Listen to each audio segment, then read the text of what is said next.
This panel is called Home Away from Home, and we're just going to dive into the whole topic of imposter syndrome. Who is Dave Moody?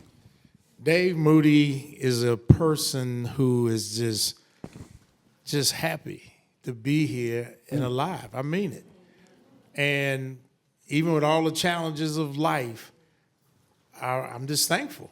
I really am. And what I'm most proud about who I really am is a father, a husband of 42 years, and a grandfather. And that means more to me than anything else. The fact that my wife kept me for 42 years, my children work in the business and actually like being with their daddy, and my grandkids have never heard the word no from their grandfather. So I'm Cassandra Johnson, who just happens to work in an amazing company with some amazing colleagues like Janine, and just enjoying life and really proud. I just sent a comms out to my team, having a front row seat of my son who's a junior in high school and seeing him go through his journey. And I think that's just one of the proudest moments you can have, is helping nurture others and so forth. And I'm also from the Atlanta area. I went to school here, not at the AU Center, but we knew a lot of people at the AU Center. I went to Georgia Tech. So just proud and honored to be here. So thank you again for the invitation. I'm a fiercely loyal human. It's all about loyalty and respect for me, and a couple of other things that are core values for me: optimism. But not just like, oh, I'm optimistic, just, not grounded. Optimism in terms of power. Optimism to get back up, optimism to keep going, optimism to see better, want better, go for better. And so that's like number one, and I said respect, and number three is integrity. Okay. I want to be that person. You see me in my sweatsuit, my hair is not done, I have no makeup on, I'm at the supermarket, you see me, I don't see you, but you see me. You're like, oh, that's Janine. I still recognize her even though she don't know I'm looking. I want to be that person. The word. I want to define, what imposter syndrome is, as well as what is not imposter syndrome. So I grew up in a time where I didn't see a lot of people who look like me doing what I'm doing. So, and I grew up in a time where I was taught and trained, you got to be twice as good. But what I realized, even today, there were things that were put in me in the 60s that actually made me limit my dreams. So I'm often the first or one of the few. And I realize I carry an extra load sometime when I go in a room. I don't code switch, but I realize often I'm wondering, are they watching me? Am I saying these words right? Did I do this right? And I don't say it a lot, but I'm saying it to myself. And so often I leave things, I'm exhausted. So the imposter thing is what we allow to happen. Okay? I allowed those negative thoughts to make me feel often I was less than, or they're judging me, or they're watching me. So the imposter syndrome is what we allow. If you walk in there like, I deserve to be here, then an imposter thing, you don't even got to worry about it.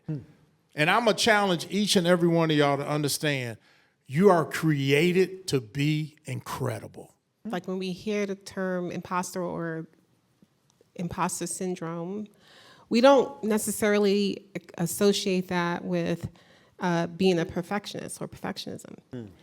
But, I was looking into this because I'm like, what's really going on here, right?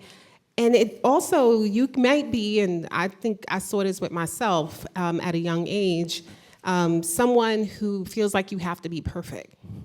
And then when you don't meet that bar, whatever that bar seems or to be for you, then you're like, I'm not good enough. Nothing I do is good enough.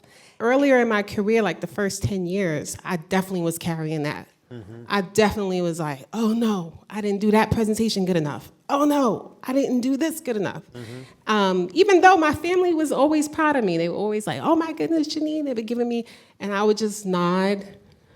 But it never felt right. And so in a professional setting back in the office, I was fighting that and not feeling like I was like worth it or able to do it. I realized that actually this imposter syndrome, I think it's not so much a syndrome with me. I think it's other people's syndrome that they're projecting onto me. The feelings they have about themselves, or they might have about me, that they want to ingrain into me, and then now I'm sitting here like, oh, I have a problem. I don't belong. I can't make it. And so when that hit for me, I just, like you said, like, oh no. Every room I'm going in, I'm like, ha, ha, ha, get ready, get ready.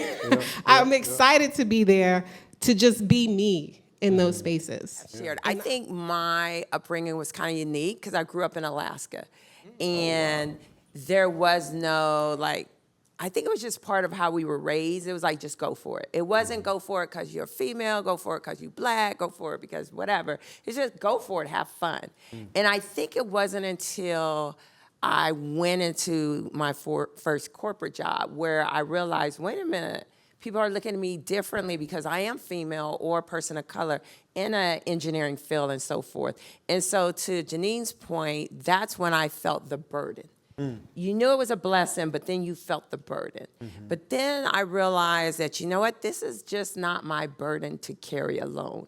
And so this is when you have to really bring your village. I didn't have to be someone that they felt I needed to be. It was more, who am I comfortable being with, being at that time or at that moment? And I think that was kind of like my epiphany as I think became more aware, more mature, and more confident. Because I think for a lot of time, a lot of people who know me, I'm kind of like outspoken, like Janine and I have this over-the-top kind of personality. And a lot of times it was like, wait a minute, I got to act a certain way. But then and people are like, sorry, well, you're not authentic. But then I realized, putting it just into our day-to-day lives, I was like, look, I am being authentic. Because just like I wouldn't behave a certain way with my mom or grandparents than I would with my sorority sisters or girlfriends, that's the same as at work. Or I wouldn't talk the same way to our senior pastor as I would, one of our friends. Like you, and it's not that you're not being authentic. It's more you're being respectful and appreciative of the relationships you have. And I think that is where I moved from being, is this an imposter, but to more being truly who I am and who I'm comfortable being at that moment, at that time, and so forth. Yeah.